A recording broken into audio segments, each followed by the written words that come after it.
Hello, world. My name is Z, or you can call me Mr. Z. I am a web developer, and I am also a consultant at Z World Webs. My one goal is to develop custom websites that are specifically catered to your organization's needs. I completely understand that building a website is an exhilarating, exciting, and significant step in connecting with your audience. Your organization has Z potential to make a meaningful impact, whether it's supporting animal rights, advocating for equality, combating human trafficking, or honoring the brave individuals who have served our country. Your mission is too important to be held back by the challenges a website can present. And I am here to ensure that your website works for you, not against you. Whether it's maintaining, developing, or redeveloping a custom website that is specifically catered to your needs. And with that being said, I would be more than delighted to learn more about your organization and, of course, develop a website Z World is waiting for. Thank you. Hi, friends. I'm Barry, and this is my amazing support gang, Zayden, Avery, and Bert. We're here to invite you to something truly magical, the miracle of the season. This year, we're asking you to collect new books and board games. Yes, they must be new. And deliver them to the 2025 Chili Cook-Off, Community Pay It Forward, or your local children's ward at the hospital closest to you. These gifts will bring comfort, imagination, and joy to children who need it most. We also want you to read your favorite story, just like you would to your own kids, and record it for us to share on air. Help us by purchasing these books and board games. Open the cover and sign it with your family name, leaving the "to" blank for a nurse to fill in. Let's celebrate the beauty of every tradition, every story, and every act of love. Tell us about your favorite holiday memories. What did you celebrate? What moments with family and community do you cherish most? Your voice could bring a beloved tale to someone who's never heard it before. Businesses, we need you too. Sponsorships help us reach more families and make this season truly miraculous. Join us in showing your love for the community. Join us for the miracle of the season. Visit communitypayitforward.us to learn more, get involved, and share your story. What if every small business purchase counts? What if every purchase could change a life? With Community Pay It Forward, your business becomes a force for good. Join the movement. Get listed. Make impact with every transaction. New customers. Your business, their mission. One app, one community. Download now at communitypayitforward.us.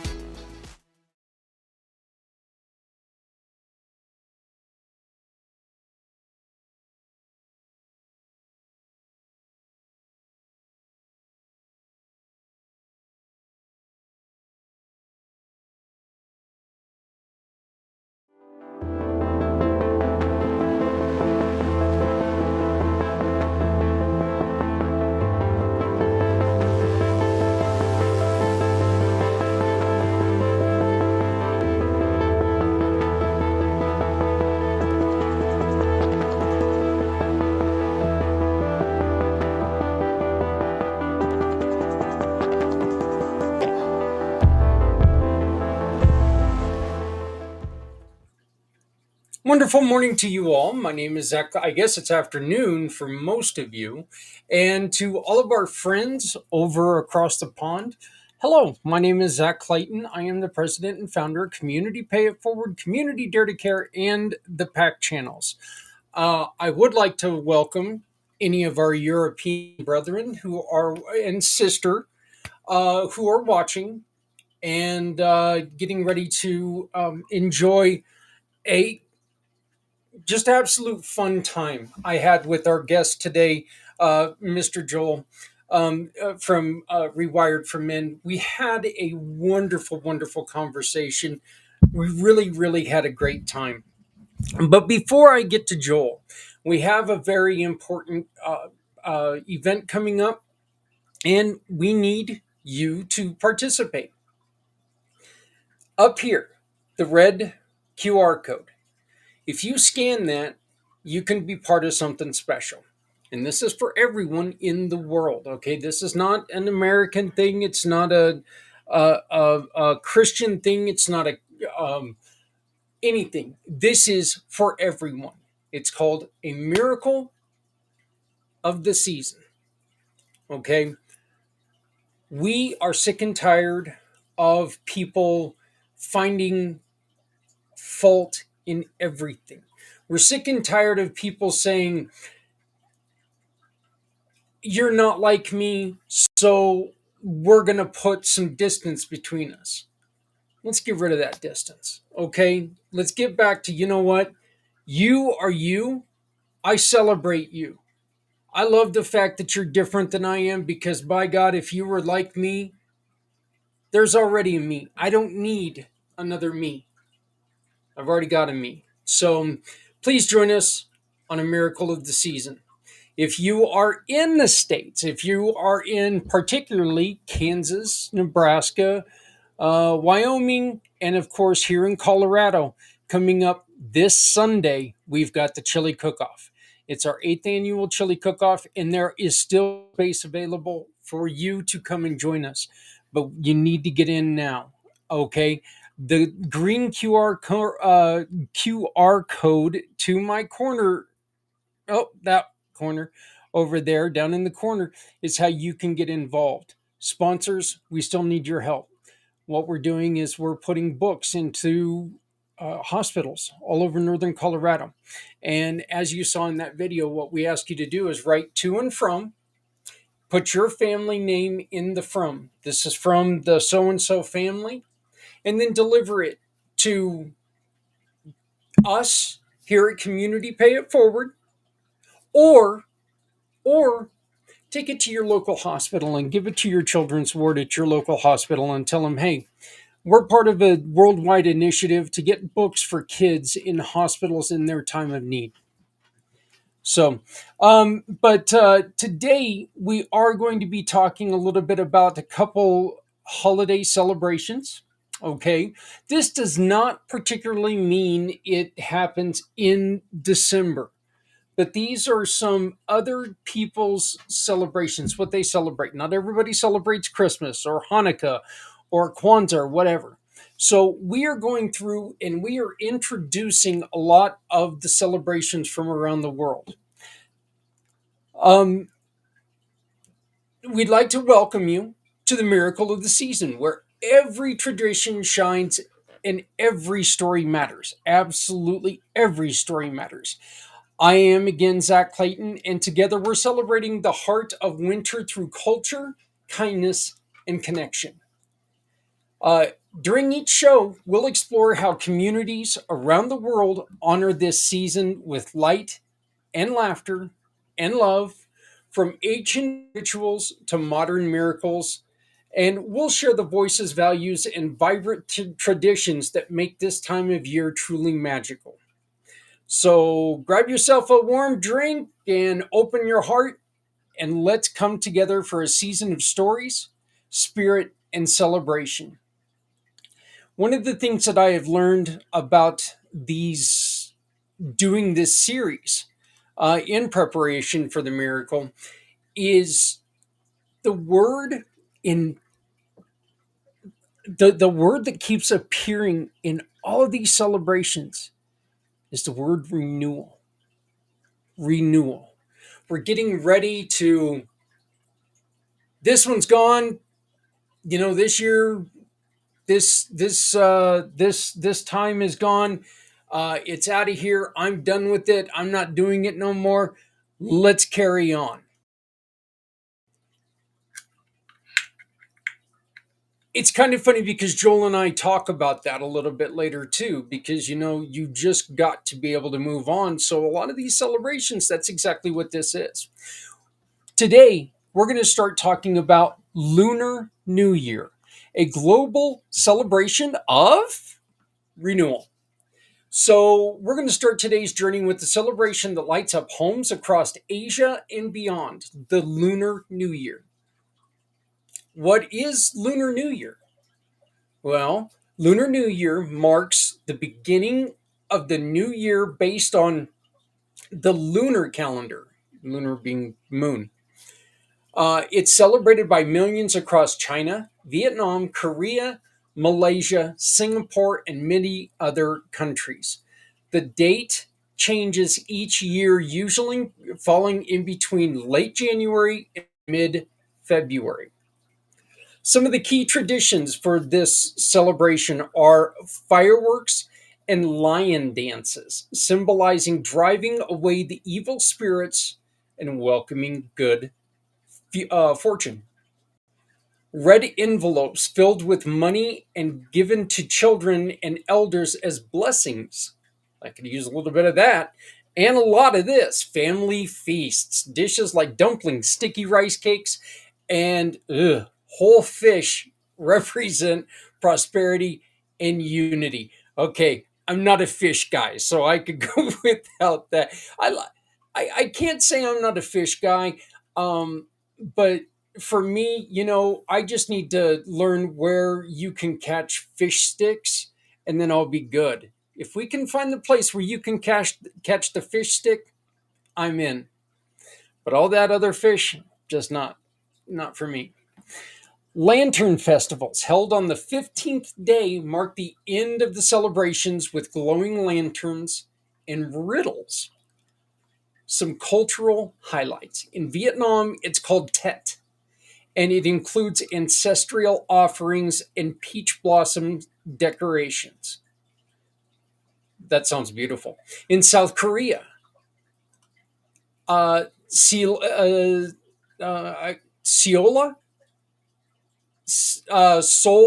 Solao features traditional hanbok clothing, games, and honoring ancestors. The Chinese zodiac, and this is, you see it at every Chinese restaurant, and I definitely don't want to minimalize this because it's very important, but you see it every Chinese restaurant. You have the, year of the bear, year of the snake, year of the wolf, whatever it is. So the Chinese zodiac assigns an animal to each year. 2025 is the year of the snake, symbolizing wisdom and transformation. Values at the heart. Lunar New Year is about renewal, family, and hope. It's a time to clean the house, sweeping away bad luck, settle debts, and start fresh with gratitude and joy. How you can celebrate locally.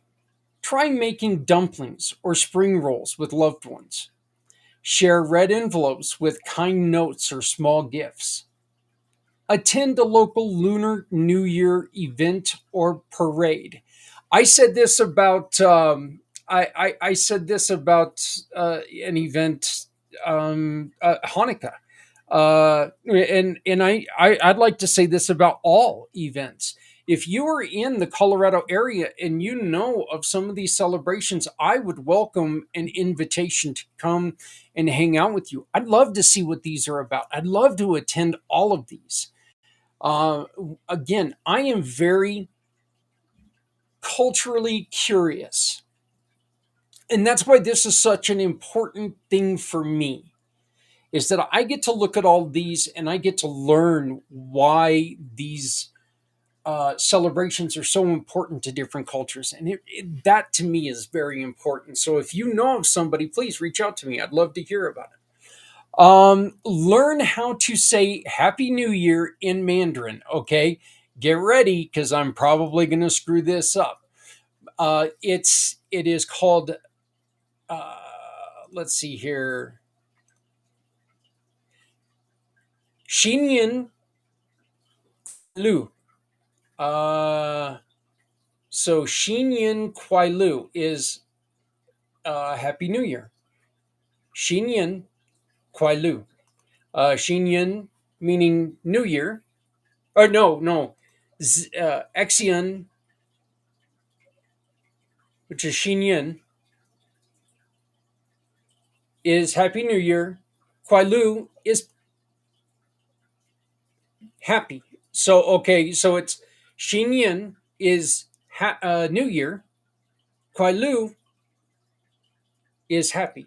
So They actually do it backwards, which is really interesting. So, Xin Yin Kuai Lu. I learned something more today. So, that is Lunar New Year. If I may suggest, if any of that sounds interesting, please reach out to us to learn a little bit more. Maybe we can learn this together. If you celebrate the Lunar New Year and you'd like to come on and talk about it, record yourself and share with others, we welcome you to do this. It would be fantastic to have your voice talk about the things that you and your family celebrate. Next is one that is extremely important to me because I now have a son who is part of this culture. He's a wonderful kid. He's one of the.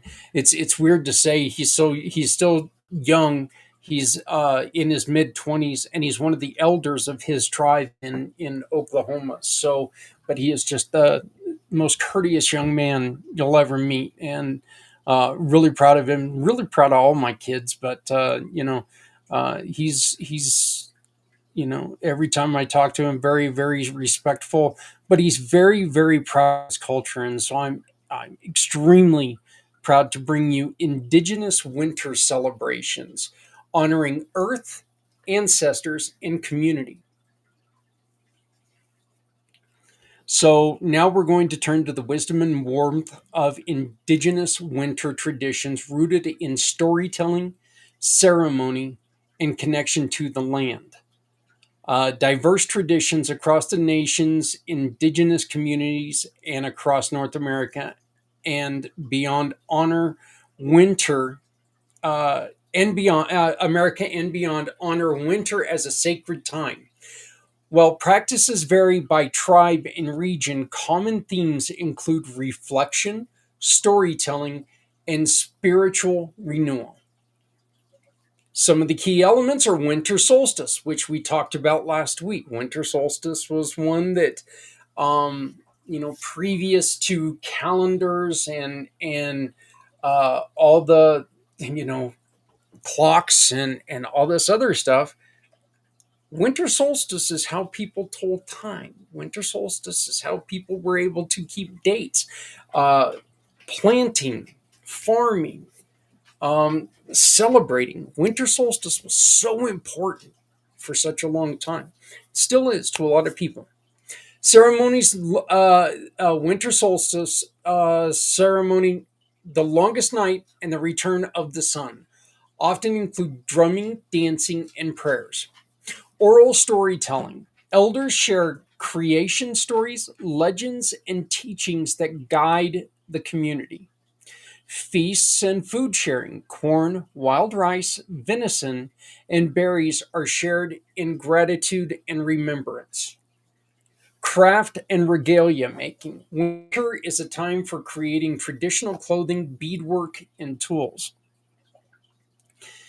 Different examples of celebrations are okay, and please, if I try to state this every time, if I mess up on these names and you would like to help guide me through them, I invite you to please come on and learn me a thing or two. Okay, help me understand what I'm saying.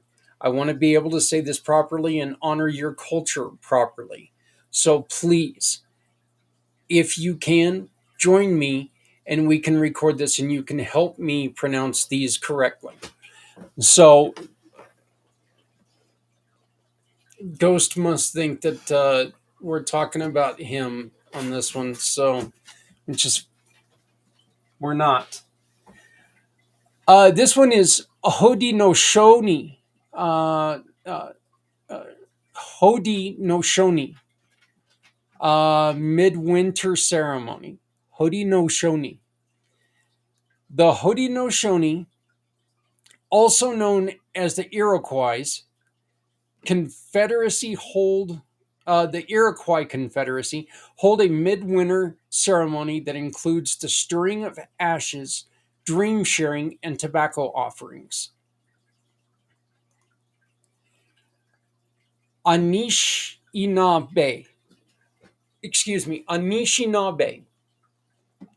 The Anishinaabe honor the winter solstice with teachings about the cycles of life and the spirit world. Kivgiq Festival. In Alaska, the Kivgiq Festival among the Inupiat people. The Inupiat peoples include dancing, gift giving, and inter-village gatherings. So there's just a couple of the different traditions. And again, these are only 3 of them. There are many, many, many others. If you would like to tell about your Indigenous celebrations, again, the QR code up in the corner, get in there. Let's celebrate. Let's talk about it. Tell us about what you and your tribe, you and your group does to honor your elders, honor your land, honor your traditions. I really want to hear this, and so do other people. Some of the core values of Indigenous celebrations are community healing and unity. It also includes honoring cycles of seasons, life, and spirit. How do you celebrate respectfully? Attend public Indigenous-led events or solstice gatherings. Support Native artists and storytellers, and learn about the land you live on and its original stewards. Practice gratitude and reflection.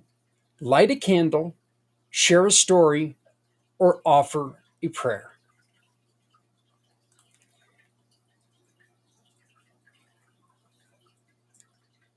This one, again, I'm not going to get too political in all this, but the truth is, this is one of them that should be celebrated by us all. They are the originals. They were here way before any of us. So, these celebrations, Lunar New Year and Indigenous winter traditions, remind us that that the miracles of the season is not just about gifts and glitter, it's about renewal, reverence, and relationships. Whether you're lighting lanterns or listening to elders, you're a part of something timeless and beautiful. Let's keep coming together, honoring each tradition, making this season a miracle for all. I want to thank you for being part of that lesson. We've got a couple more that we're doing, and then I'm going to record them all at once, which is going to play a couple times during the miracle of the season. So, which is coming up very short, but we need you to be part of the miracle. Hi, friends. I'm Barry, and this is my amazing support gang, Zayden, Avery, and Bert. We're here to invite you to something truly magical, the miracle of the season. This year, we're asking you to collect new books and board games. Yes, they must be new. And deliver them to the 2025 Chili Cook-Off, Community Pay It Forward, or your local children's ward at the hospital closest to you. These gifts will bring comfort, imagination, and joy to children who need it most. We also want you to read your favorite story, just like you would to your own kids, and record it for us to share on air. Help us by purchasing these books and board games. Open the cover and sign it with your family name, leaving the 2 blank for a nurse to fill in. Let's celebrate the beauty of every tradition, every story, and every act of love. Tell us about your favorite holiday memories. What did you celebrate? What moments with family and community do you cherish most? Your voice could bring a beloved tale to someone who's never heard it before. Businesses, we need you too. Sponsorships help us reach more families and make this season truly miraculous. Join us in showing your love for the community. Join us for the miracle of the season. Visit communitypayitforward.us to learn more, get involved, and share your story.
Hey there, friends. I've been thinking. We all have our strengths, right? I can do this, but I'm not so great at that. I'm pretty good at talking to people, but I'm not so great at adding things into a website or app. Oops.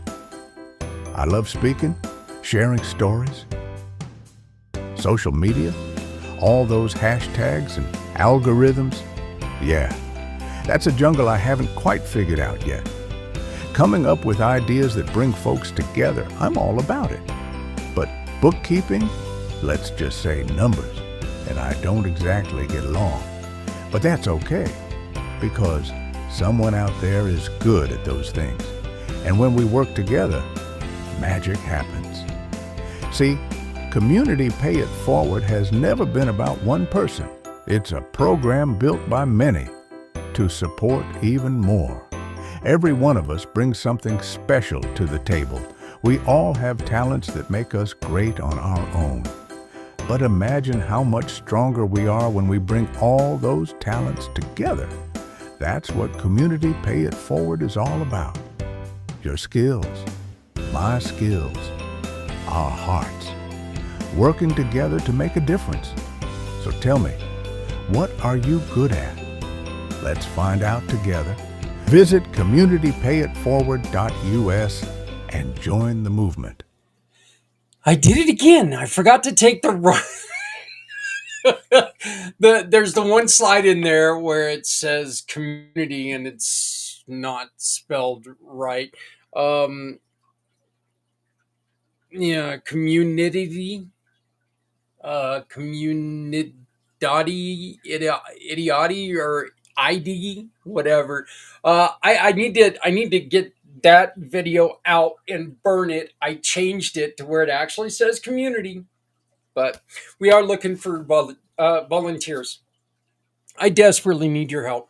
We are growing, and with this growth, I just don't have the skills to keep up with it. So I need your help. And I'm looking for volunteers who, guess what? Eventually, this could turn into a paying gig. You know what? You help me get bigger. I'm going to help you maintain a lifestyle. That's what this is all about. This is about building together, supporting others, and helping others. So please, if you're interested, please get a hold of me. Let me find the correct one here.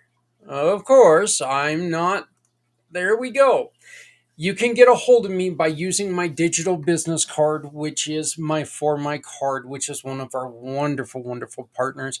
Please check out my digital business card, my For My card. They are one of our wonderful partners, and you can get your very own. And when you do, and you say you came through Community Pay It Forward, a portion of your sales goes to somebody that you choose. You tell us where that money goes. For my card, Community Pay It Forward, all we do is we exchange a little bit of money that's going to go to support a cause you love, like the CARES Foundation. When you join the Community Pay It Forward family, your business can be seen because people know your business will offer hope to organizations like Todd Lingle of CARES Foundation. CARES Foundation is a proud mission partner of Community Pay It Forward. CARES Foundation is dedicated to educating young drivers of the dangers of impaired and distracted driving. Every sale through Community Pay It Forward helps support incredible organizations like the CARES Foundation. It's that simple. You buy your own digital business card through For My card, and they're going to take and give us a portion of that money that's going to go to an organization like CARES Foundation. Okay? Very simple, very easy. You can also schedule a meeting with me over here using the green QR code. I'm sorry, I got to look at my screen. I'm dizzy right now. But you can schedule a meeting with me by using my scheduler. Again, that is also on my For My card. You can schedule from there. So, coming up next, Mr. Joel White. This guy is amazing. I love him. He and I are doing some work together. He's taken me through the process, so I know what the process is. And you know what? I'm never going to say that I don't need help, because we all need somebody to help stand beside us every once in a while. Every once in a while, it feels good to have somebody stand up and say, you know what? I know things are good right now. Let's make sure they stay that way. And remind us those little things that get in your way, that just gnaw at you. We don't have to let them explode. So I'm proud to bring you Joel White and our show, Rewired for Men. We have an announcement coming up in May. Well, about May. The announcement is going to be made way before May. Matter of fact, we talk about it a little bit here on this episode of Rewired for Men. So, ladies and gentlemen, my friend Joel White.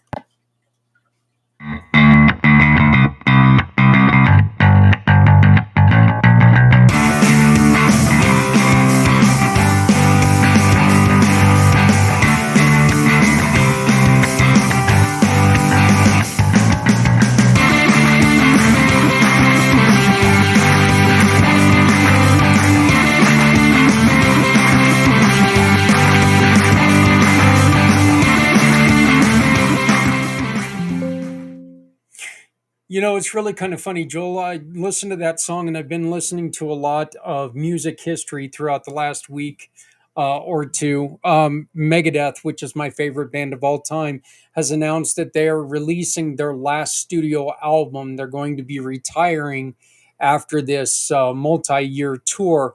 So I've been going back and rediscovering the history of a lot of rock and stuff like that, and that your the theme song that we picked for you has a little bit of that punk sound to it, that early British punk sound to it. So I think it fits almost perfect. Hey everybody, it's Zak Clayton, Community Pay It Forward, with my friend, with my giving partner, Mr. Joel White. Joel, how you doing today, brother?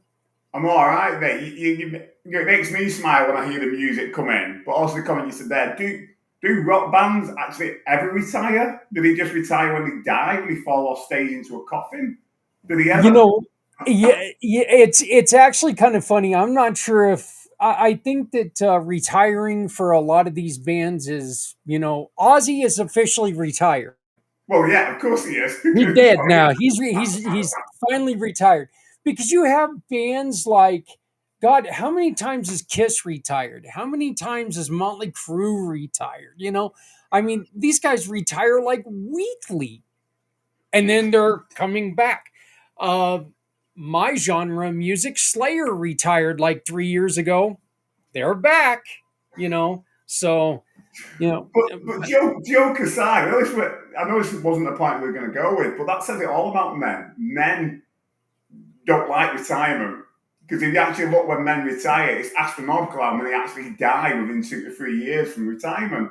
They just pop the clogs because they lose that sense of identity and purpose. So joke aside, you can see why these rock bands that are mainly male keep going to the very end. I really think that has to do with, it seems like having that time off is so exciting, because there's a lot of times we dedicate a lot of our lives to working, and we get excited about having all of that time off and be able to do the fun stuff that, that we've neglected throughout our work lives. And then we start to realize, oh, wait a minute, I don't have the money to continue this, one. And two, it's kind of hard to fill some free time every once in a while, Yeah, it's not just that. You do all the things you wanted to do in the first 2 to 3 years, and then potentially you've got another 23 years after that. Yeah. Do what with it? You know what I mean? So. Yeah, I actually had to come to that realization after my accident, and I had retirement kind of thrust upon me due to my physical limitation. I always tell people that, look, I'm not set up right now to where I can go get a real man's job, because I don't know what my head's going to feel like in a day. I don't know Yeah. if I can go and perform a real job, because there are days that I just simply don't have it in me. Yeah. And so, but the thought of just sitting around the house and watching hockey, that sounds great. Sounds great. But realistically, it's not that much fun. You get too bored. And yeah, I mean, I love my family. I love my family. I love being with my family, but there's doses, I mean, and I joke about this, but let's be honest. During the COVID years, when everybody was put at home, how many divorces were there because you realized, oh my God, I love these people, but I got to get the hell away from them? Yeah. You know? I think COVID was very much the make or break for a lot of marriages and relationships. Yeah. Well, it is kind of funny that, during the first part of COVID, we had that birth increase. And during the last part of COVID, we had the divorce increase. Yeah. So, everybody was excited that I get to be at home with the woman that I love. Oh my God, I'm still at home with the woman I loved. And I think, Joel, that's one of the other things that we experience, like during the holidays, when you have families over, when you have friends over, party expectations, all these things that men take, and we tend to forget that we have support systems. Yeah. No, our partners, we tend to forget that they're there um, to help us with all this, and we put these expectations on ourselves, and we end up driving ourselves crazy because of them. It's not just that. We don't just drive ourselves crazy with it. We cut ourselves off from others as well. And very much what I talk about through the Guide for Men is men really do struggle mainly in three areas of their lives: money, work, and relationships. And very much the one what you're talking about there with relationships, that they might be physically there, but mentally and emotionally they're not. They're somewhere else. Whether that's numbing out the excuse me, whether that's numbing out the emotions that are too difficult, or they're in their inbox upstairs, do you know what I mean, on the computer, or a variety of them can come together. You mentioned before, it's even right what you said before, it's Thanksgiving Day coming up in the US. And it's that thing, the pressure coming on to be the man of the house, the one to provide, to want to make it work, or blah, blah, blah, and all the rest of it. A lot of time, women would say, they're the ones which have got to make it, they're the ones who do all the cooking. And there's a lot of truth in that.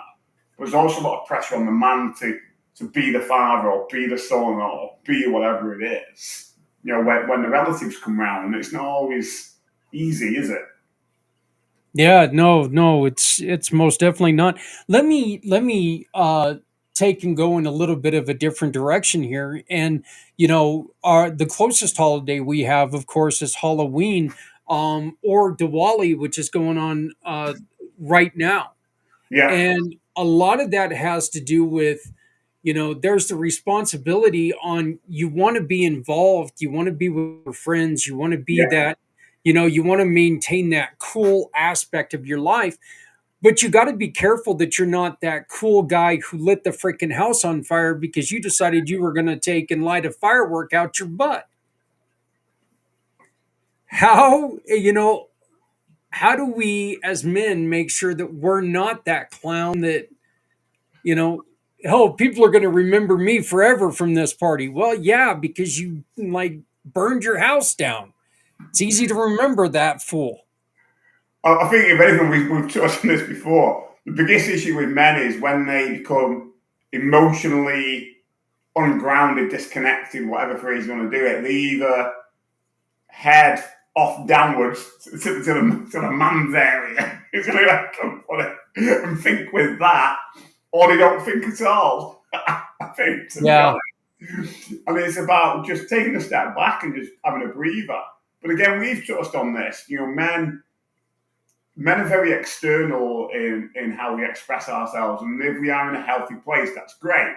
And if we're not in a healthy place, then we tend to express that perhaps not in the healthiest way. And that can be very outwards, doing stupid things. But also, you throw into the mix, for some men, any excuse for a drink, whether it's Diwali or Thanksgiving, it's got a potential to go very badly wrong. And particularly, we were talking, you brought it in there.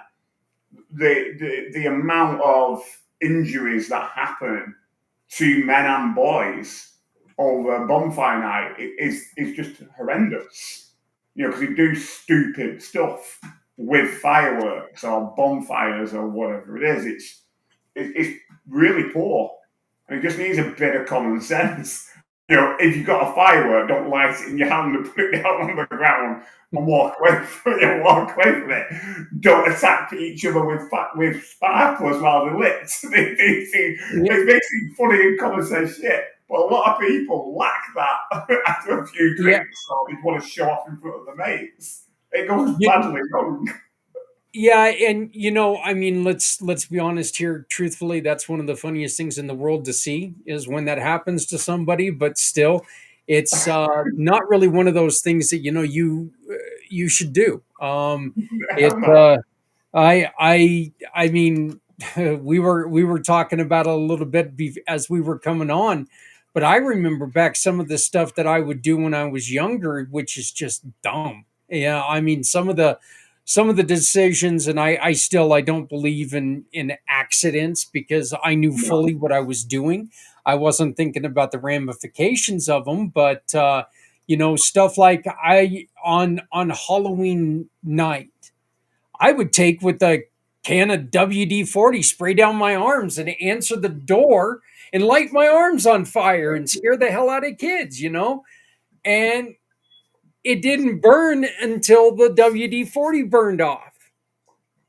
You better hope to God that you're done waving your arms by then, because it gets hot real fast. But those are stupid things, that we think in that moment, oh my God, this is going to be, it's that whole hold my beer syndrome, oh, this is going to be funny, hold my beer. And it's like, no, dumbass, stop. Let's think with realistic brain. Absolutely. And that's quite interesting what you said. Anxiety is a really useful thing in moderation. And if it's not in moderation, we have too much of it, obviously. It becomes very deliberating, particularly for men. But if we don't listen to that, that's when you do really stupid stuff. Yeah. You know what I mean? Really stupid stuff. And unfortunately, it can be very, very disastrous, to say the least. Right. But the also interesting thing, which again, I think we touched on it before, the thing what you say is absolutely spot on, and I completely agree with it. And I've started saying that to a lot of people. We don't make mistakes. There's no such thing. We make poor choices. Yeah. And in that as well is the ability to then take personal responsibility and accountability. And that's absolutely paramount. And I think it all comes back to that, whether you around fireworks or alcohol or family coming over, all the rest of it. It really is important to really pay attention to that. Keep your head on more than anything else. What might be funny in the moment might not be in 5 minutes time, 10 minutes time, all the rest of it. So it's like, again, it's kind of related to this. There's a community centre that I'm aware of where they hire out for private parties, and they were having a party, and for some reason some guy thought it'd be a great idea to bring a barbecue inside that has a gas bottle. So you can imagine what happened to the gas bottle. It exploded and pretty much burnt the building down. So, just lack of thought, complete thought, and hence that's what happened from that degree. Just utter stupidity, really. Yeah, that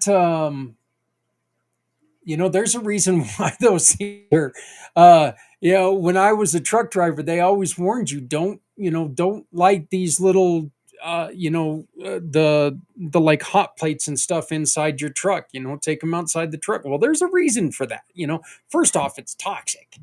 Uh, second off, it's just dumb. What the hell are you doing?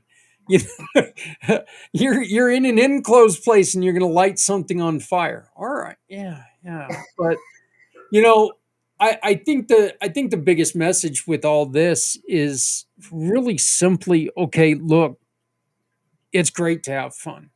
Yeah. Having fun, having a couple drinks with the buddies, having a couple drinks with the family, all good. Everything is great. You want to go a little wild, do you have a designated driver?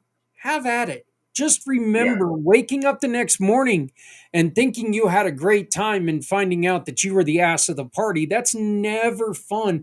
And that leads to a lot of problems. It's like going, oh my God, now I got to face these people in a couple more weeks at the next holiday, or I've got to, I got to make myself a hermit and never see people again because, well, I ain't going to embarrass myself like that again. Absolutely. There's something else in there as well, which is, we touched on this before, the other side of the coin. I'm guessing for a lot of individuals, and we're talking about many women would find themselves in a similar position, but we're talking about male perspective. That coming up to Thanksgiving, a lot of men may actually find themselves by themselves. They might not have a family to be around. And that can be a really lonely, shitty, dark place. And I can really feel that being the case for some men who find themselves in that situation. Do you know what I mean? And again, it can be really easy to turn to the alcohol or turn to whatever it is. And if anything, what I would say, again, obviously I can speak on behalf of the UK, there are support groups out there for men where you can get together and you're not alone. And they're not necessarily crisis groups either. They are groups for men to come together. So in the UK, we've got quite I don't know about you guys in the US, we've got quite a famous one in the UK called Andy's Man Club. And Andy's Man Club's groups, they're pretty much nationwide. They all happen all over the UK on a Monday night in a particular venue. And they're just a good place for men to go and just be that way. Particularly you're coming up to around family celebrations. You've got a place where you can be around other men to build community, isn't it? Without the alcohol, without the drugs, without whatever it is. And obviously, I'm guessing those ones are in the US, but it's important to, reach out for those sort of places. Do that. You're not alone. You don't have to stay at home alone and being the four walls. We've got an event coming up, Joel, that is going worldwide, and you're going to be helping me talk to a lot of the men who are going to be potentially facing these holidays alone, helping to talk them and suggest to them some of the other things that we can do, because the truth is, look, the truth is that everybody really needs to understand. Remember that there are people out there who are like that. Young, old, whatever, of all ages. That there are people who, have lost something or somebody in their life to where they want to go and they don't want to do the big celebration thing. Yeah. Just remember to reach out to them and make them not feel so alone. Just because they're not going to come with you and to this big family get together because they're not in that mode right now. Yeah. That doesn't mean that they don't need somebody there with them. Absolutely. Again, you've hit on something there, and it's one of the wellbeing workshops that I deliver. And one of the things I mention in there is, how often do we actually ask somebody, are they okay? But actually, are they really okay? How often do we follow it up? Because usually you say to a man, are you okay? They go, I'm fine. You're all right. Move on. But are they actually fine? Do you know what I mean? Are they actually okay? I think it would be important just spending a little bit of time, even if it's 5 minutes, just following through on that. How often do we actually pick up the phone and ring somebody than like text or send a WhatsApp message or whatever. How often do we do that? Do that connection. If anything, which is really, really interesting, in a world so connected, we're actually so cut off and lonely from that degree because we don't have the same level of personal connection anymore with each other. You know what I mean? It's not hard to ring somebody up and speak with them. When you say that, Joel, how often do we sit there and go, "Well, it's their fault. They weren't honest with me." But the truth is how many times are they not honest with themselves? Yeah. We have a tendency, and I say this all the time to people who are in a situation. They're like, you know what? I'm okay right now. That's okay. But what happens if all of a sudden you're not okay and you've pushed away people who are willing to help you, and now they're going to sit there and go, you know what? Now I just don't have the bandwidth. Yeah. No, it's very true. Granted as well, some of the relationships you might have around you may come to an end. People's priorities, people's needs change. But that doesn't mean you become a hermit crab and cut everybody off. If anything as well, and again, this is part of what I talk about in one of the courses that I do, or when I'm working one-to-one with men. Have something at least 4 times a week that gets you out of the house. Whether that's walking a dog or going doing yoga or meeting somebody for a mate at a pub for a pint or some chips or food, whatever. At least have 5 things. Most people can come up with 5 things that gets them out of the house, to socialise or do something. You know what I mean? It's not it's not hard to do that. And if you think you're doing each of those activities for an hour, that's 5 hours out of how many hours there are in a week. They can really help you, get involved with somebody else. One of the things we have in the UK, and I don't know if it's in the US as well, it's worth looking up in the US, is there was an initiative set up by a guy back in, I think around early to mid-2000s. And he came up with a concept of, we have in the UK this thing about fruit and veg. If you eat your 5 a day, at least a balanced diet, blah, blah, blah, yeah. And most people can get that. Most people can work with that. Most people do that. And the guy was like, wouldn't it be interesting to come up with something similar for mental health and well-being, where there's 5 things, people can remember them, people can roll with it. And what that led to is a concept of 5 ways to well-being. And I actually build this into my men's groups when I do them, but also when I'm working one-to-one with men. And, if you Google it, 5 ways to well-being, you can find it. And in those 5 ways to well-being, there are 5 things. And the first one, which is what we touch on a lot, is to connect. Connect with other people. Ring them up. Go and see somebody face-to-face. That physical connection. The next one is be active. So be active could be going to the gym, it could be swimming, but it can also be housework or walking around the block, or gardening. Anything that raises your heart rate is enough to be classed as being active, as far as government guidelines are concerned. You keep learning. Do you know what I mean? Do something that keeps your brain active.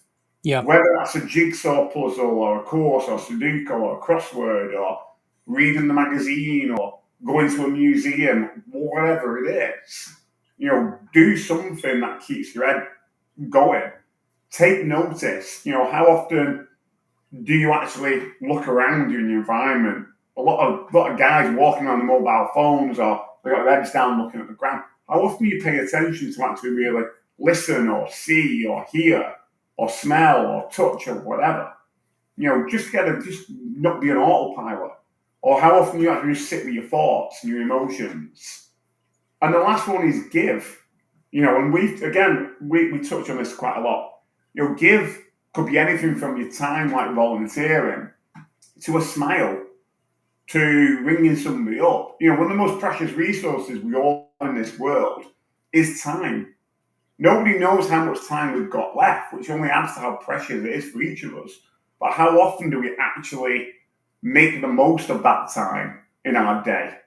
How often do we do that? How often do we waste it worrying about things that aren't actually that important, or doing tasks that aren't that actually important?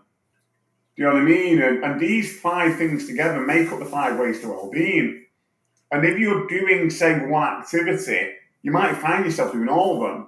So, you've got a dog, Zach, so I'm guessing you walk your dog, yeah? So when you go out and walk your dog, chances are you're going to speak to the dog owners. So you're going to connect with them, yeah? You're being active because you're walking your dog. You've got exercise. You're taking notice to what your dog's doing and what's around you. So Usually when I'm walking my dogs, my main problem is, oh my God, I'm trying to walk 3 very large dogs and they're wrapped around my feet. What am I going to do? So you're definitely taking notice because they're dragging you along the floor. You are most definitely taking notice. There is no chance of me being not in that area. My mind is definitely right there. It's like, come on, Ghost. Rose, stop that. Baby girl, let's go. Ghost?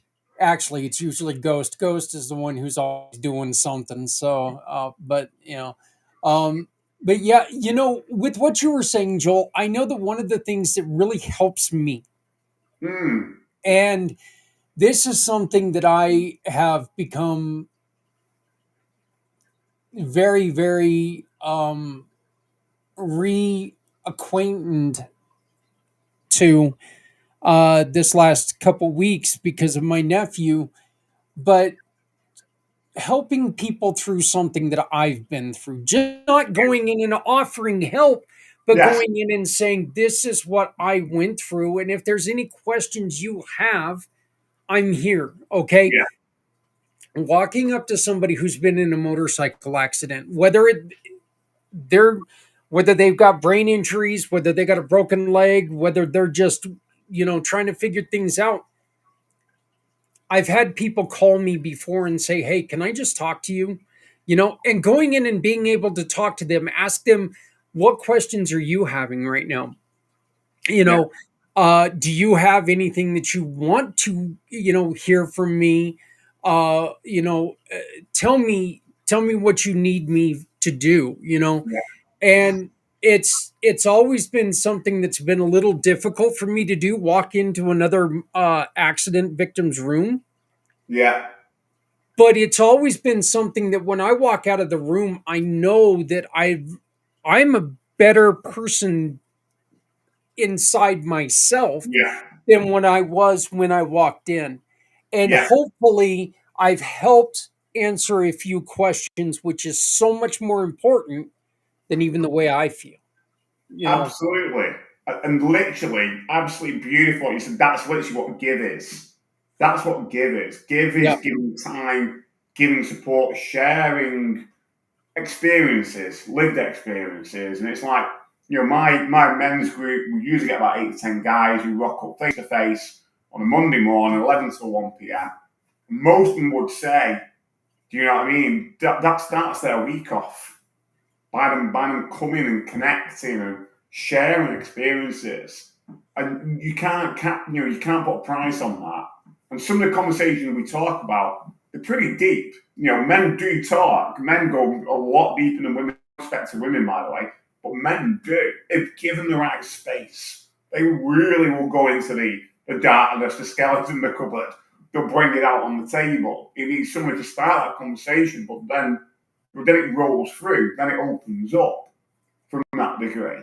And like you said, it can really make a difference. I was working with a guy, I think last week or the week before, and he had been sectioned for a period of time. And the conversation opened up into, what I'm working through. And he was like, have you ever been sectioned? I said, well, I've not been sectioned. I know the men who have, but I have been voluntary sectioned, where I made the choice to go into a unit for 7 days till my head was an absolute utter mess. So I can relate to some degree. And like you said there, I could answer some questions or thoughts from my perspective. Yeah. And then that helped him reflect on things a bit differently based on his experience. And, in another conversation with another man, it came around suicide attempts. And I said, yeah, well, I can't understand yours because everybody's different. But from my personal perspective, I've attempted to take my life on 2 occasions. And it was going to be able to, talk to that one person about that and what had happened and what perhaps was going. That's right. It wasn't them directly. It was their brother-in-law who had attempted to take his own life. So I was able to kind of go, well, look, you know what I mean? This is a really interesting topic from the perspective of that. And if you ever speak to your brother-in-law, I'm happy having a chat with him. These are some of the things that came for me over to you if you want to do that. And like you said, in those conversations, yeah, you're being really vulnerable. For me, vulnerability is the greatest strength of all what a man can be.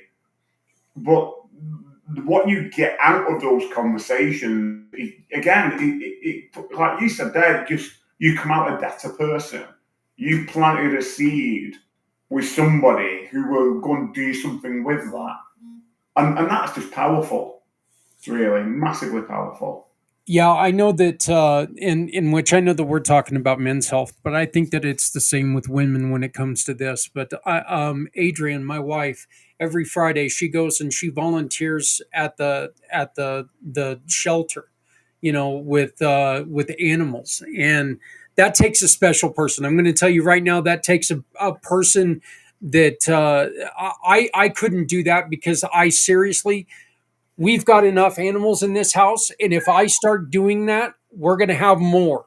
Okay. Menagerie. Yeah, that's just the way it's going to be. There's going to be so many. We'll be overrun because I see, an animal, and I'm like, oh god. And I'm funny because I'm the guy who sits there and goes, "You're not bringing home any more damn animals." Yet I go and I'm the one who walks in the house. And I'm that guy that's sitting there looking at her going, shut up. Because I know I'm a hypocrite. I know, but yeah, I know that when Adrian goes and she gets home, you can see the change in her. That, her work week is over.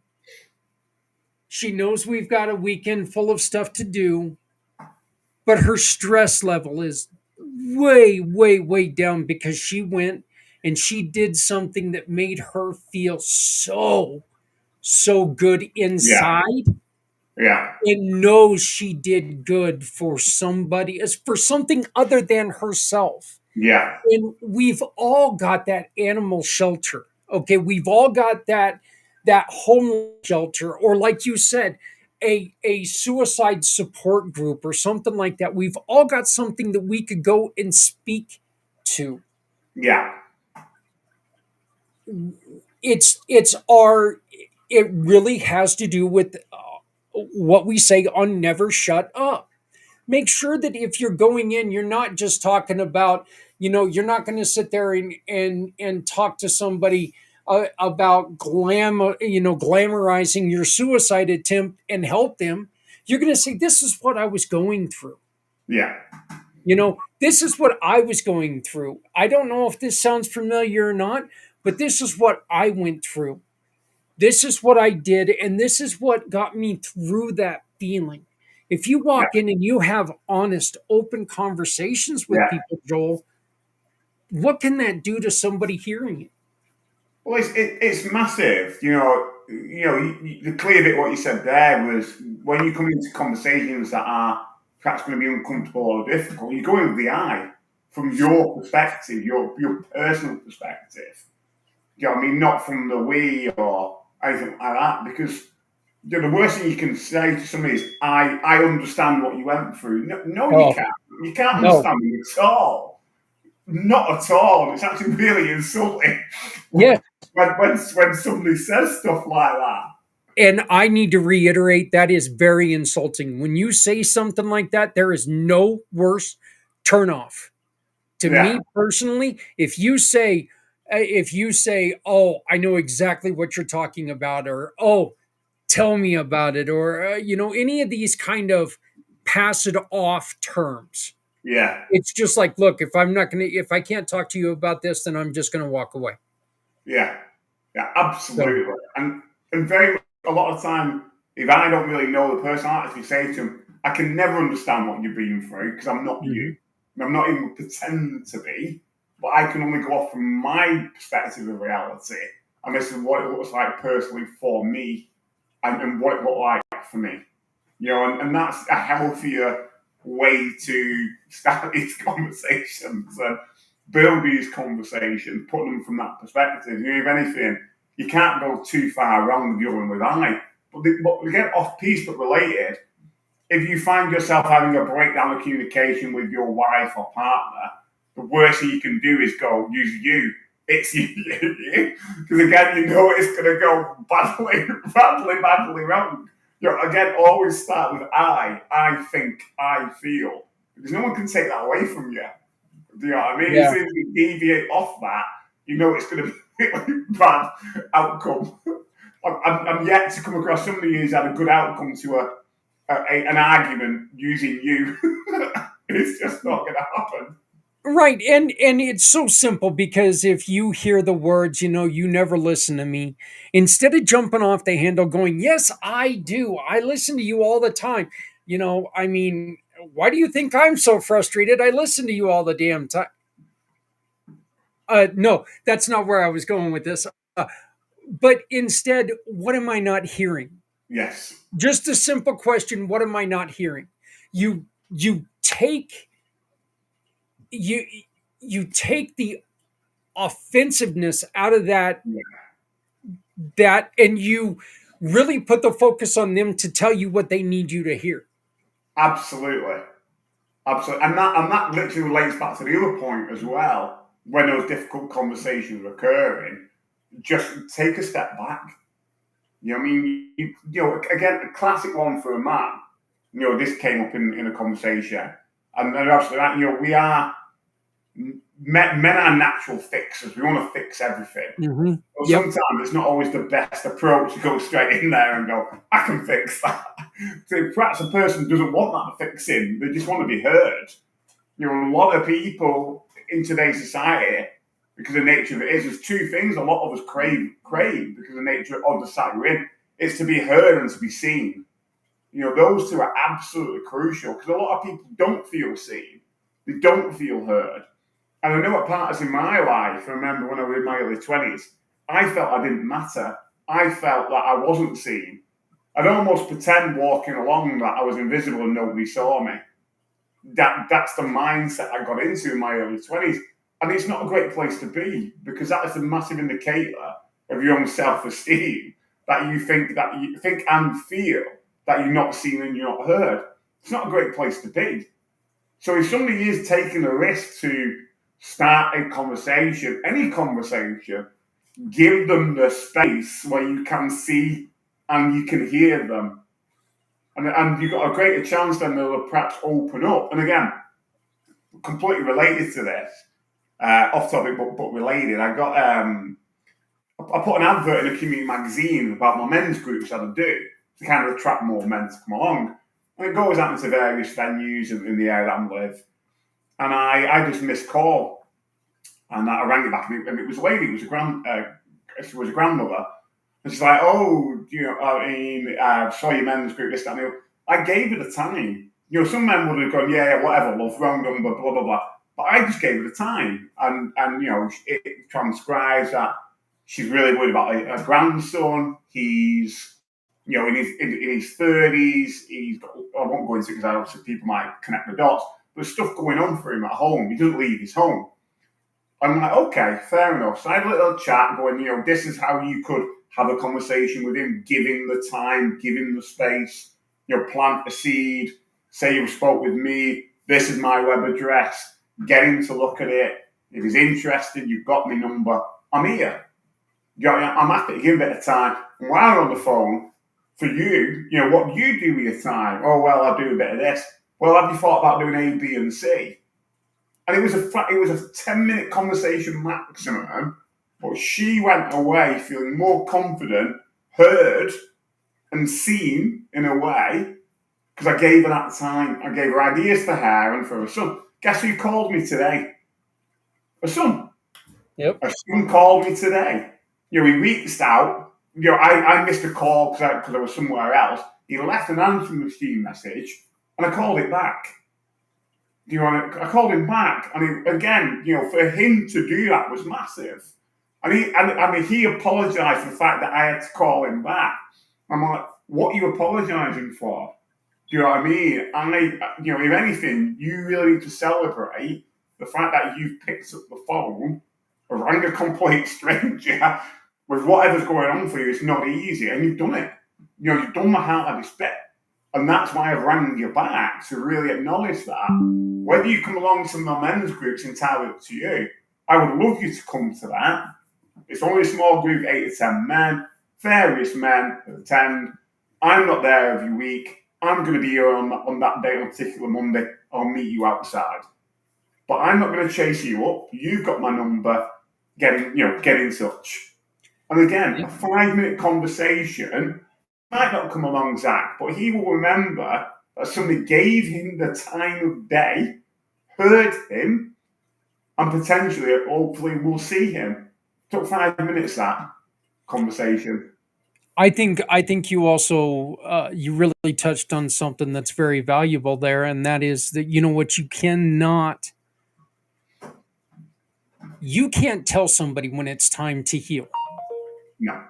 They, your timing on, your decision on my healing time is useless. Okay. Yeah. I need to take my own time, and we need to remember that, we need to remember that, what, our thoughts of someone else's life doesn't mean anything. Yeah.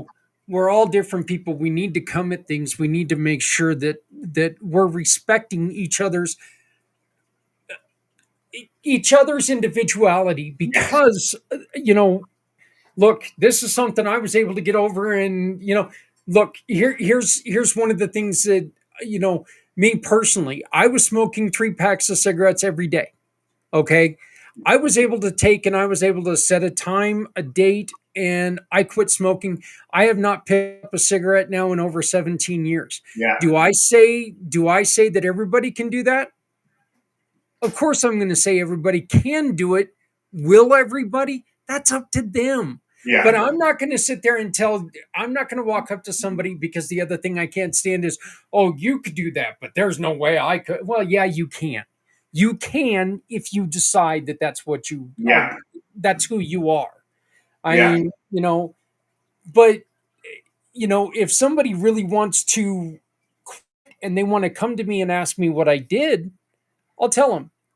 Yeah. I'll also tell them, but remember, there are other options out there. So don't think that if what I did, if it doesn't work for you, don't give up with that. If you truly want to end this, you got to keep working, because this is one option.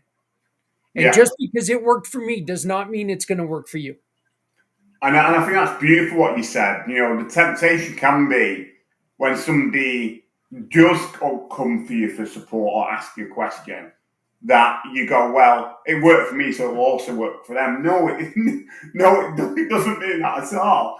You should always, when I have these conversations, I always do, the get out of jail free card, when you play Monopoly scenario, that I'll always finish conversation, this is what worked for me.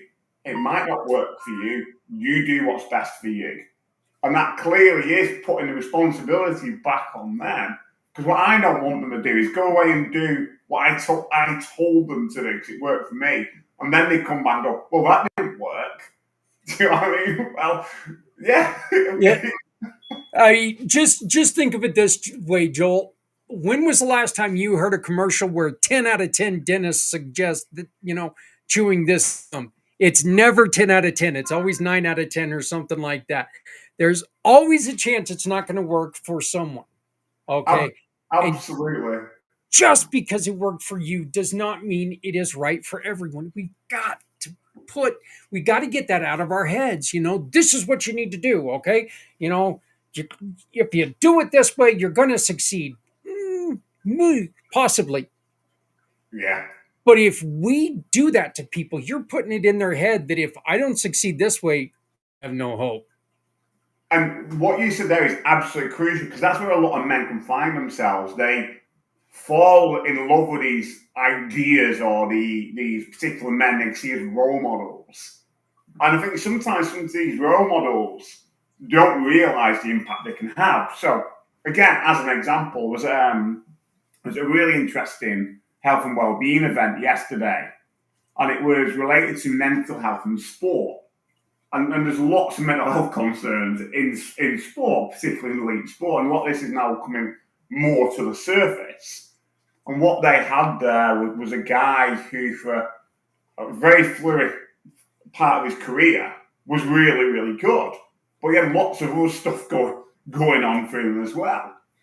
And when he was younger, when he was starting to start that journey toward professional football, another professional footballer at the time, he was called, I'm not going to mention names, but he was at that time, he was the top of his game.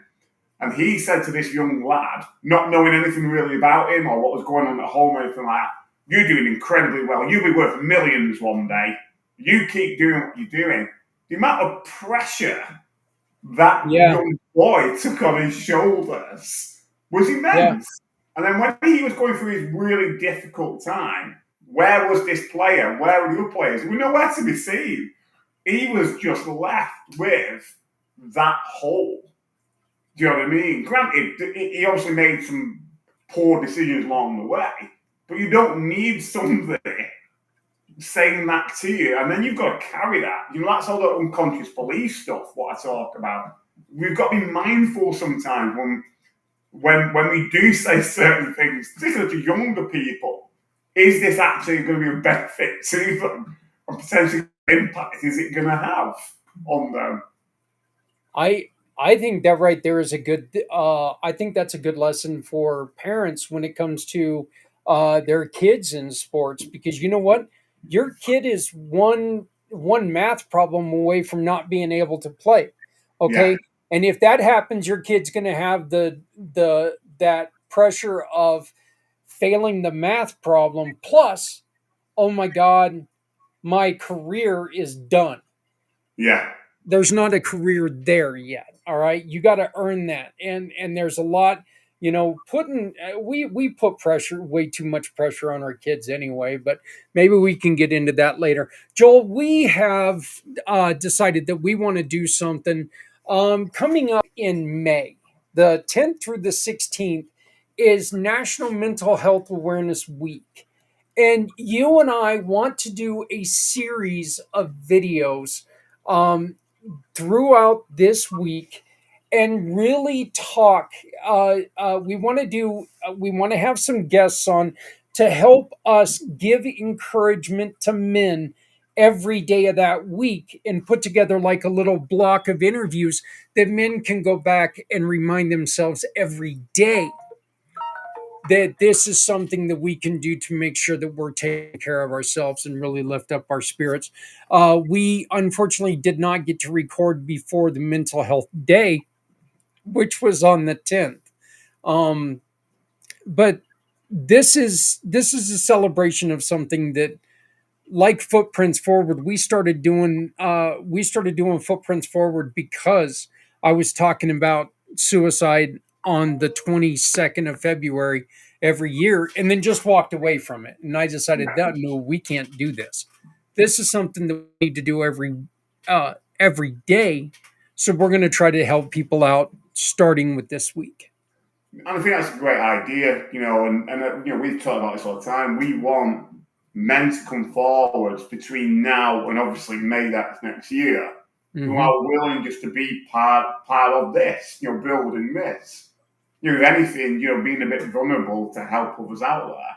And I want to really reiterate that vulnerability, guys, is not a weakness. It's a real strength. Vulnerability means to be open. Unfortunately, where a lot of men have perhaps dropped the ball, they haven't perhaps chosen well enough the people they are opening up to. And unfortunately, when that occurs, you won't get particularly great responses. You'll either get somebody who will shout at you, or you'll get somebody who'll dive for a tissue box, stick a tissue in your face, or you get some people going, "Oh, well, let me tell you about my problem." Yeah. Do you know what I mean? And if you get that, that's not your fault. That's their fault. That's where they're at. So don't just shut down and give up. Do you know what I mean? You'll find somebody you can be real with. And I think that's really important. Right. And guys, let me also make one more point here, okay? If you're a guy who's looking for help, if you're looking for places to look for a solution, come and join us, because look at this. If you don't want other people to know who you are, maybe you don't want to be on camera, maybe you are a little shy, watch this.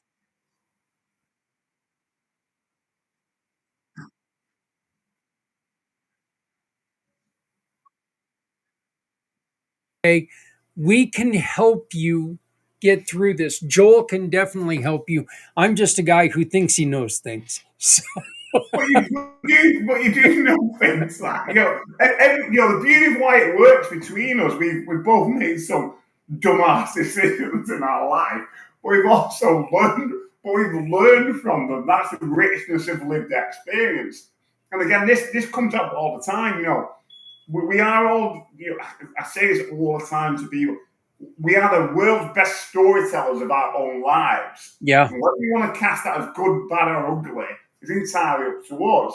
But what matters is, what do you do about it now? Because what you do about it now determines what comes next. So what story do you want to write going forward for your life? That's right. You know what? There's never. Oh, look. We've all done those shameful things that we sit back. We'll be doing something. We're driving around, and all of a sudden we'll have that memory. It's like, oh my God, what the hell was I thinking when I did that? Had nothing to do with what's going on, but all of a sudden that thought hits your head, and then it sticks in there for a little while. Remember, that was a decision you made then. That's not you now. Yeah. Okay. You need to work from there forward, build who you are now. Because wish it all you want, you're not going to be able to go back in time and fix that. So just improve yourself from now. Absolutely. From right now, this next thing you do, does that portray who you truly are? Focus on that, and you don't have to worry. You're still going to worry about what you've done before, but you know what? Show people who you are. That is the strongest way to show people who you are, is to show them who you are. Absolutely. This is who I am now. Absolutely. You know what the greatest test of that is? You find the same scenario happening again, you're obviously not learning. You're still in the mindset of making mistakes. Yeah. The reason why it's happening again is because you've not learned what you need to learn. Right. And also, just don't think that you're in a life that, you know what, you're not going to make poor decisions. We're all going to make poor decisions at some point in time. Just don't make blatantly poor decisions. And it's easy to do. We can all pick the wrong thing every once in a while, okay? We can all say the wrong thing at the wrong time.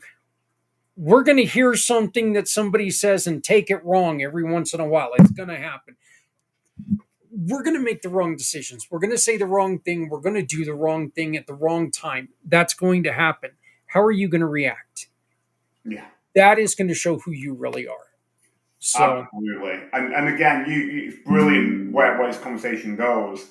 In life, what I say to a lot of people, we can't control anything. We might think we can, but we can't control anything. People, places, situations, events, nothing. The only thing we can control is how we choose to react or respond to situations, events, people, and places. When you respond, the chances are it's going to usually have a better outcome for you, not you as in first you, and the other situation, event, or person. Not guaranteed, because remember, we can't control anything, but you've got a greater chance of it being a more healthier outcome in you responding than reacting. You know what I mean? And it is plain and simple. Yeah, we all lose our cool sometimes. We all fly off the handle. I get it, but it's really important for us to do that less often and less Yeah. intense. Yeah. Yeah. And own it. Own it. You know, I hear a lot of times from men, well, my divorce broke down because it was all her fault, or that relationship came to because it was all her fault, or that happened because it's the policeman's fault, or that happened because it's the driver's fault. It's like, no. There's two people in every situation, whether you like it or not. There's you and the other person. And you have a role to play in that as well. And that can be difficult to hear if the man's in a very difficult, abusive relationship or whatever it is. It takes two people. It takes two people in that relationship. But if you decide it ain't healthy, then you need to make a decision. Because staying in the same situation don't mean it's going to get any better, is it, Zach? It's just going to get worse. Very true. As the old saying goes, there's your story, there's their story, and then there's the truth. So, you know, and that's just that's the way situations go. So, Joel, you can be found on Instagram, on Facebook, YouTube, and LinkedIn. Just look for Rewired for Men, Rewired for Men 2 on Facebook, as you can see below in all this information. But one of the easiest ways that you can go and find anything you need about Joel is by using this QR code right here. It takes you to his page on our website, which has all of his information, including the getting a free cup of coffee with this man. You can sit there and you can talk to him, have a conversation with him, talk to him, get to know him a little bit. Maybe he can convince you to come on the show and talk to other people, tell people what you're going through. Because look, guys, the truth is we've all gone through things. We've all gone through things. We're all going through things. Currently, everyone's got something that they're trying to get through. Yeah. If we can talk about it, if we can be honest with ourselves, and if we can be honest with each other, it's going to be a hell of a lot easier to get through it. If you stay quiet and in a corner, chances are those problems are going to be harder to handle. So, Joel, any last words before we go, brother? I think we've, all I can say, it's always been a pleasure doing these shows with you.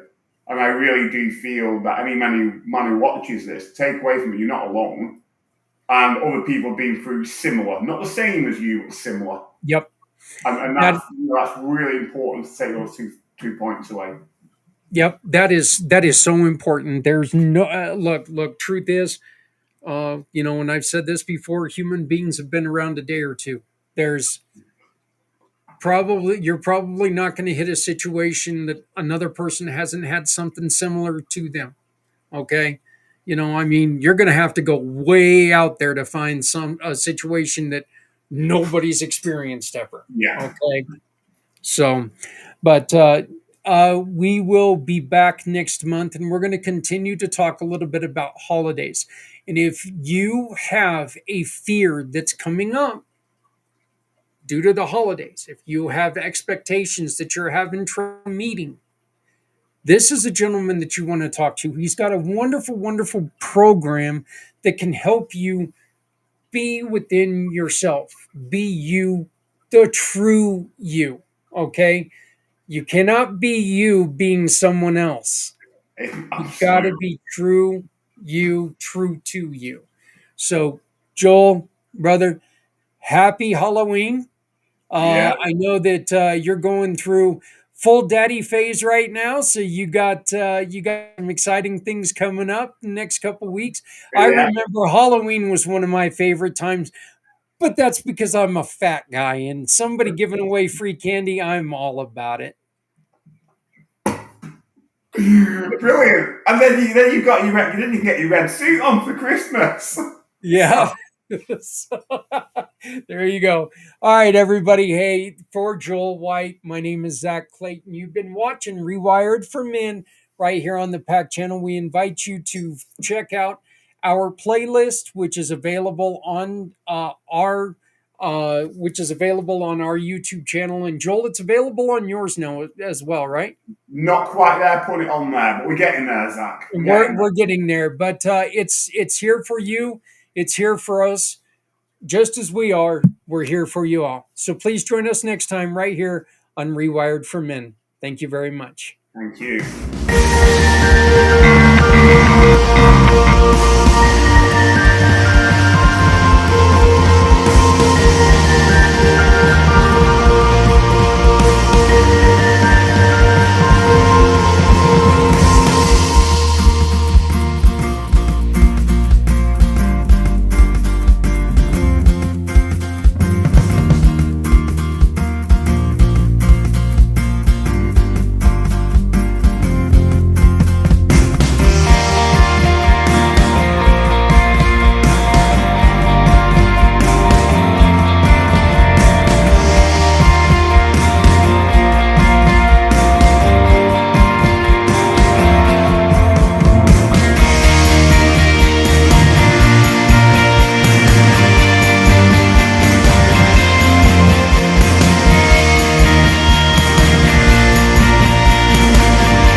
Hey friends, I'm Barry, and I'm cooking up some special because chili tastes better when it helps others. Join me and my great friends at Community Pay It Forward and Key Largo Lounge on November 2nd at 11 a.m. Mountain Standard, Key Largo. 3621 West 10th Street in Greeley, Colorado. This winter, we're collecting books and board games for kids who need a little extra warmth and joy. And reading to kids has always been a great source of comfort. Join us at the Chili Cook-Off. Bring your best recipe, your biggest heart, and a donation of books or games, good food, great fun, and a football game on the screen. It's a win-win for everyone. Thank you for helping us make a difference. Together, we're feeding minds and minds. What if every small business purchase counts? What if every purchase could change a life? With Community Pay It Forward, your business becomes a force for good. Join the movement. Get listed. Make impact with every transaction. New customers. Your business, their mission. One app. One community. Download now at communitypayitforward.us. So I just learned something about the new or this streaming program. They fixed one of the problems that we had before. When you turn off the camera, before you used to be able to hear the words of the person talking. It's no longer like that. So I tried to make it to where, when I turned the camera off, you could still hear me talk to prove a point that, you don't have to be on screen. But the thing is that, you know what? You can still disable your camera and people can hear you talk. So if you have something that you would like to discuss, but you don't want people to know who you are, we can still make that happen, okay? You don't have to be on camera if there's something you would like to discuss, with Joel and I, but you don't want to be on camera, that's not a problem. We still want you to come and join us. We still want people to talk over some of these problems that people are having, sensitive problems. We understand that, look, maybe you just want to, maybe you're going through something that you just want to hear somebody else's opinion on. This is a great opportunity for us to get together, and we're going to start this in May, to where we're going to get together and we're going to start having a men's group that is based on men's mental health. It's also based on work and relationships and all these other things that, we want to do it a little bit different. We want to, just take and get some men to come together, do a little bit of coaching, there's going to be a minimal fee to this. All right. It's going to be a little bit that's going to help Joel and I continue to be able to do what we're doing. We're going to use it to increase the reach of the pack channel and do some more. But it's going to be something that we're going to be able to do some coaching together. We're going to be able to do some learning and growing together. So, and it's all going to be powered by Rewired for Men. So, again, we need your stories. We want your stories. Tell us how you celebrate. Tell us how you used to celebrate. Share recipes with us. Okay? That's something you can do. Condense it down to a 15-minute recipe if you would like. Show us how to cook your favorite cookie or whatever. Hire Santa to tell a story using your children, your grandchildren's names.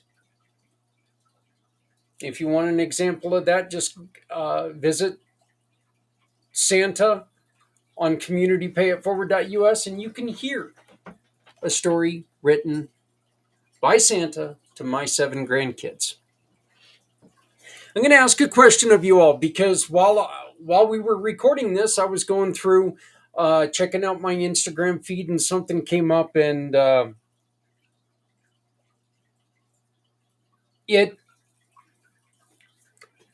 there's a band that's celebrating the anniversary of an album in which I'm getting older, so there's a lot more of that than there used to be. This is one of the albums that I used to. This is a very, very, very important album to me. I used to listen to this album all damn near exclusively for like 3 straight years. I remember back when I was in my early 20s listening to this album while I was working on oil rigs, both in Kansas and here in Colorado. So, I mean, this is like 91 era. It's Death Angel Act 3. And this album meant, seemingly endless time and a room with a view. I mean, some of these songs just they meant everything to me, and then it's just, oh God, I was so excited. Let me ask you a question. What album are you waiting to, or event? What album or event would you like to celebrate the most? I'm not going to say that this is the album that I want to celebrate the most because I don't know if there is one that I would want to celebrate the most. And actually, if there was, it's probably past. It's already been celebrated, but and I'm not talking about like your kids' birthdays or something like that, but was there an event? Was there a movie that when it came out, it meant so much to you in the growth of who you are that you would like to celebrate that happening again? Because Death Angel is going to be in Denver at the Oriental Theater on November 26th. And I just told my wife, going to concerts is hard for me because I am deaf in my right ear. I will have to pack my right ear so the headaches don't get terrible, but I'm going to this show. I think that Oob is going to be going with me, and he likes some of Death Angel's later stuff. He really liked another album that came out much later. Of course, hell, Oob wasn't born in 2000 until 2001. So I mean, it's funny how generational sometimes, some of these bands have been around that long. But yeah, I'm excited about this November 26th Oriental Theater. What album, what event would you like to celebrate the most when it comes to, pop culture, music? If I don't care if they're still around, so you can't do it. I would love to see, I would love to see Typo Negative come back with a celebration of October Rust. That can't happen. Peter Steele's dead. That one still hurts me personally, but Peter Steele's gone. So they can't come back around. But what, true or de facto or just dream, what would be that thing that you would love to celebrate? So thank you to Joel. Thank you to yourself for joining us. Please enjoy your day. Enjoy your week. Take care of each other, okay? It's enough. We've had enough. No more butting heads. Let's come together, because we can do this. We can celebrate each other. We can celebrate our differences. We can learn from each other this way. All right? Please make sure you love somebody out there, because somebody out here loves you. My name is Zak Clayton, president and founder of Community Pay It Forward, Community Dare to Care, and the PAC channels.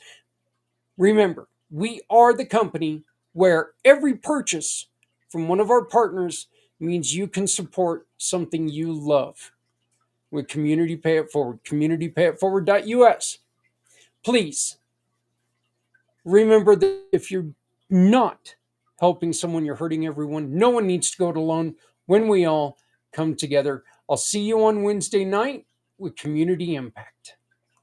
When you join the Community Pay It Forward family, your business can be seen, because people know your business will offer hope to organizations like Todd Lingle of CARES Foundation.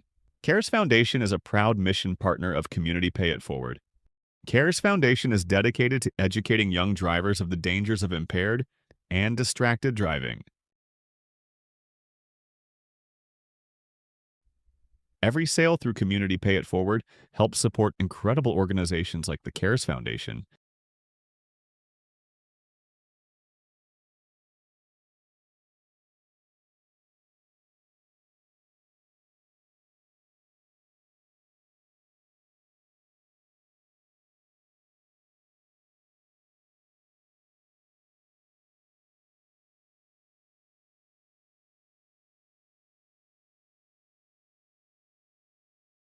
Say, bring me home,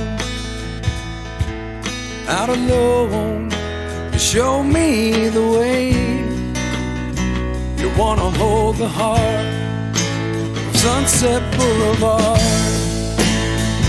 Bring me here, 'cause it's not quite clear to be a part of Sunset Boulevard.